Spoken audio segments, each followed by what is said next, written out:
Hər kəsə salam. Məhlulda turşunun kütlə payının hesablanmasına aid belə bir sual izahına baxaq.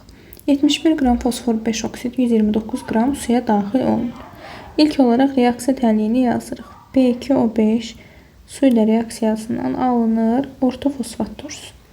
Əmsallaşdırsaq, bura 2 yazırıq, burada 3 düzəlir. Demək, 71 qram fosfor 5 oksid. Tapaq görək özünə neçə qram su birləşdirir? X. P2O5-in emeri 142-dir. Burada isə su 3-ü vururuq 18-ə edir 54. Yəni, tənasübü qururuq. 71 qram P2O5 neçə qram su ilə reaksiya daxil olur? X. 142 qram isə 54 qram su ilə reaksiya daxil olur. Buradan da X bərabər olur 27. Demək, biz X-in qiymətini 27 tapdıq. 71 qram fosfor 5 oksid, 27 qram su birləşdirir özünə və 98 qram orta fosfat turşusu əmələ gətirir.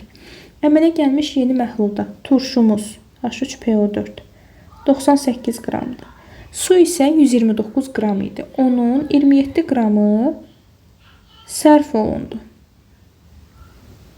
Qalır 102. Yəni, ümumi məhlulumuzun kütləsi olur 200.